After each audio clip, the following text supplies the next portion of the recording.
Hello, hi everyone. Good morning. Today's topic is about how to prepare ಪುದೀನ tea. ಇದರಿಂದ ಏನೇನ್ benefits ಏನೇನ್ ಬೇಕು ಇದನ್ನ ಮಾಡಕ್ಕೆ ಅಂತ.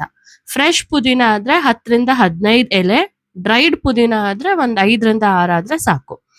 ಒಂದ್ ಸ್ಪೂನು ಬೆಲ್ಲದ ಪೌಡರು ಇಲ್ಲಾಂದ್ರೆ 1 ಸ್ಪೂನ್ ಹನಿ, ಕಾಲ್ ಪೀಸು ಫ್ರೆಶ್ ಲೆಮನ್ ಇಷ್ಟಿದ್ರೆ ಸಾಕು. 1 ರಿಂದ 1.5 ಲೋಟ ನೀರು ಇಷ್ಟಿದ್ರೆ ಸಾಕು, ಪುದೀನ ಟೀ ಮಾಡ್ಕೋಬಹುದು. ಪುದೀನ ಟೀ ಹೆಂಗ್ ಮಾಡ್ತೀರಾ ಅಂತಂದ್ರೆ 1 ರಿಂದ 1.5 ಲೋಟ ನೀರ್ ಹಾಕಿ ಅದಕ್ಕೆ ಫ್ರೆಶ್ ಪುದೀನ ಲೀವ್ಸ್ ಹೇಳ್ದಂಗೆ 10 to 15 ಲೀವ್ಸ್ ಹಾಕ್ಬೇಕು, ಇಲ್ಲಾಂದ್ರೆ 5 to 6 ಡ್ರೈಡ್ ಪುದೀನ ಲೀವ್ಸ್ ಹಾಕಿದ್ರೆ ಸಾಕು. ಹಾಕಿ ಚೆನ್ನಾಗಿ ಬಾಯ್ಲ್ ಮಾಡ್ಬೇಕು. ಅದು ಕಲರ್ ಚೇಂಜ್ ಆಗುತ್ತೆ, ನಿಮ್ಗೆ ಡಿಕಾಕ್ಷನ್ ತರ ಫಾರ್ಮ್ ಆಗುತ್ತೆ. ಅವಾಗ ಆಫ್ ಮಾಡಿ ಒಂದ್ ಸ್ವಲ್ಪ ಕೂಲ್ ಆಗೋ ತನಕ ವೇಟ್ ಮಾಡಿ. ಬೆಚ್ಚಗಾದ್ಮೇಲೆ ಅಟ್ಲೀಸ್ಟ್ ಕಾಲ್ ನಿಂಬೆ ಹಣ್ಣು ಪೀಸ್ ಆದ್ರೂ ಹಿಂಡಿ 1 ಸ್ಪೂನ್ ಅಷ್ಟು ಹನಿ ಆದ್ರೂ ಹಾಕೋಬಹುದು, ಇಲ್ಲಾಂದ್ರೆ 1 ಸ್ಪೂನ್ ಅಷ್ಟು ಜಾಗ್ರಿ ಪೌಡರ್ ಆದ್ರೂ ಹಾಕೋಬಹುದು. ನಿಮ್ಮ ಟೇಸ್ಟ್ ಮೇಲೆ ಡಿಪೆಂಡ್. ಹಾಕೊಂಡು ಚೆನ್ನಾಗಿ ಮಿಕ್ಸ್ ಮಾಡ್ಕೊಂಡು ಇಮಿಡಿಯೇಟ್ ಆಗಿ ಕುಡಿಬೇಕು.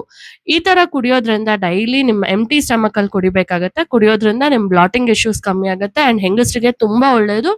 ಇದರಿಂದ ನಿಮ್ ಹಾರ್ಮೋನಲ್ ಬ್ಯಾಲೆನ್ಸ್ ಮಾಡಕ್ಕೆ ತುಂಬಾ ಹೆಲ್ಪ್ ಆಗುತ್ತೆ, especially to reduce your androgen levels.